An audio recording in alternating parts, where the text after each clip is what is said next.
HVAC 360, episode number 0, Prologue.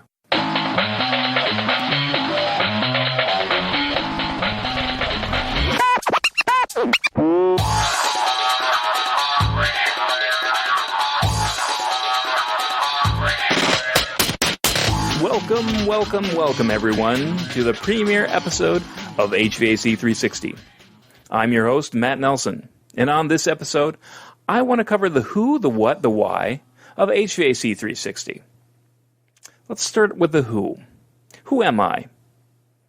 Rather introspective question, but I'm Matt Nelson, and I've been involved with the HVAC industry since about 1996. I've worked on a wide variety of projects, from healthcare to theaters to government work, commercial, you name it, I've been involved with it. I've also worked in a different number of capacities. I've worked for an architectural engineering firm, design-build firm, did some energy services, and now I'm settling into commissioning. And of all the different places that I've been, commissioning is by far my favorite. See, I grew up watching This Old House, and from that it really stemmed a curiosity in me to find out exactly how things go together and how things work. And the built environment just offers a great way to be able to do that, especially in commissioning. So let's move into what. And before I get started into the what, this is not meant to be professional advice. You need to know, we need to all be adults about this. When you need professional advice, you seek out local professionals. This is meant to be an entertaining and informational only. So, with that being said, this program is dedicated to my field of HVAC, from the design aspect to construction and the maintenance. All those three things that make a project work. So I want to be able to focus and talk to people and manufacturers, experts, and even a topical episode for me on occasion. This podcast is meant to be at its best educational and hopefully a little inspirational. So now let's get on to the big question. Why am I doing this? Well, that's a very powerful question, and I see our industry, the HVAC industry, really at a crossroads. Owners, and I think it's a little bit unfair to say owners, but owners and basically all consumers in the U.S. have really gotten down to a Walmart mentality. And what I really mean by that is they want more product for less money. Ultimately, this drives engineering, construction, and operations down to a commodity level, and that's bad. And I'm going to explain a little bit of why. Ultimately, the old adage holds true, is that you get what you pay for. See, the less that you pay for a product, the less profit there is in that product. So ultimately, that means there's less time spent and less money for training. I've had conversations over the past couple of years with some good engineers, and the common complaint I hear over and over again, me being the commissioning agent, looking over the designs, talking to the engineers, they really say, you know what, we just don't have the kind of time that we used to be able to produce the kind of work that needs to happen. Everybody's being pushed by deadlines, wanting it faster and cheaper with less hours. And that's the good engineers. I mean, ultimately, I just want to throw this out there. Ultimately, protect your integrity. When you feel that you're doing substandard work, stop. Let somebody know. Or just on the flip side, just work harder. Don't let that happen. Integrity is very important. We need to be able to maintain the professionalism at all levels, whether it be engineering, construction, or maintenance. We really need to make sure that we're trained professionals, that we act that way.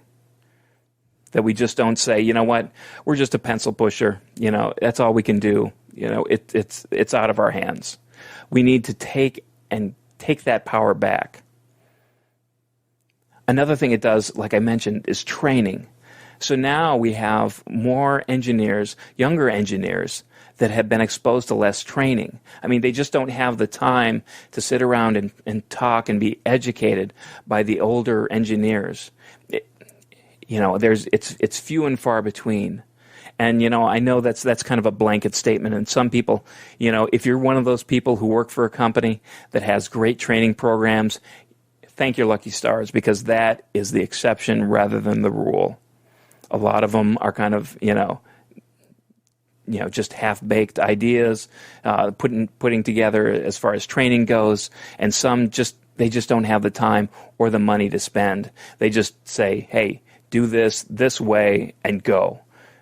It's like just, putting things together on an assembly line, and that's just not right. So ultimately, this creates the trickle-down effect, what I like to call the 95% rule. So if you talk to engineers, they're going to make, everybody makes mistakes, but there's going to be mistakes and generalities, But ultimately, what happens is that's going to be putting more burden on the construction team and the contractors. So they ultimately end up, being put in the engineering role, and then they themselves get 95% of their work done.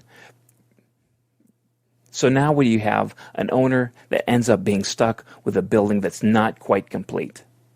The big problem is, what 5% is left undone?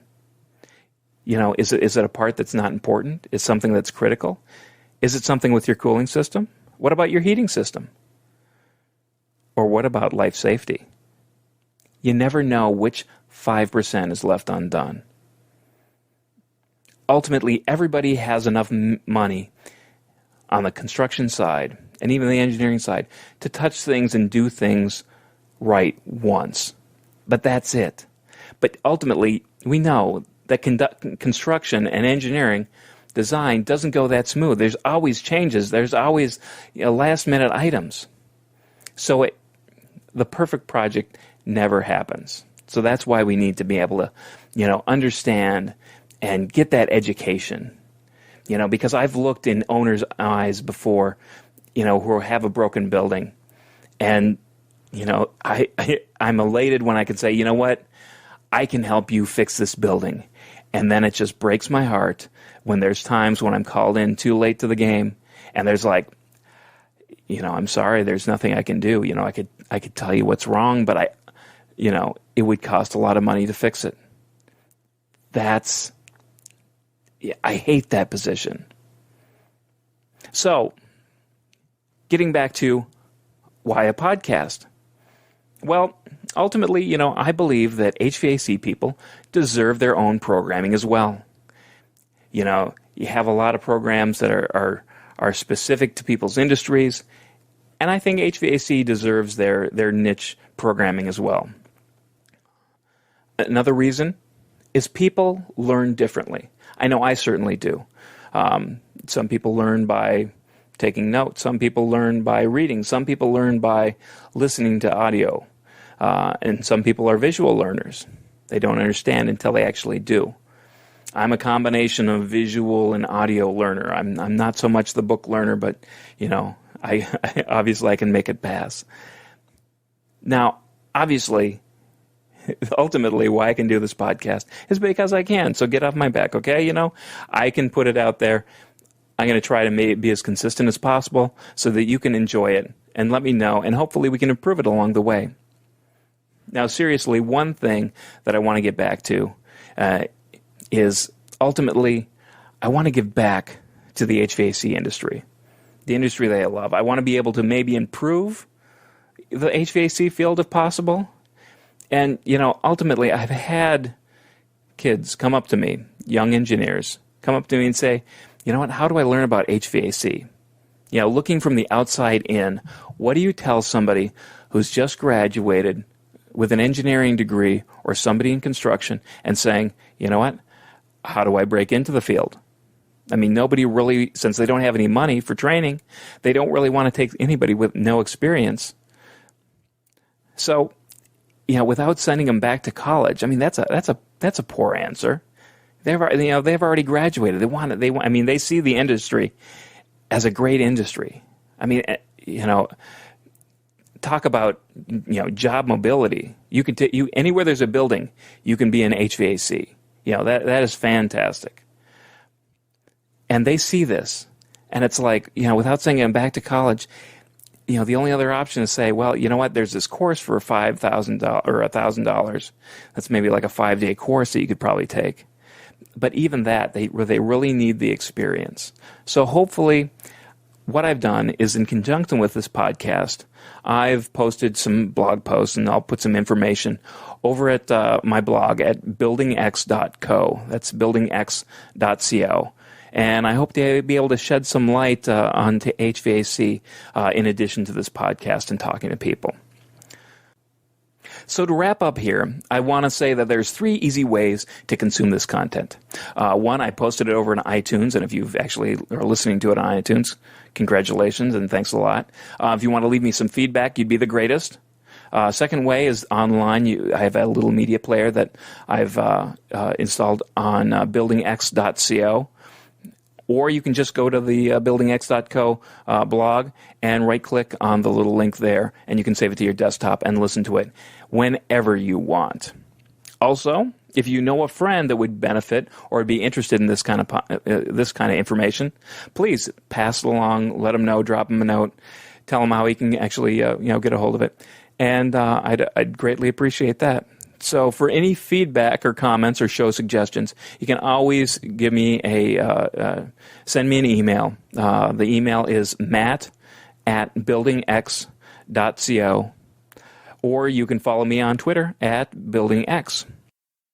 Until next time, thanks for listening, and remember to know what you build and share what you know.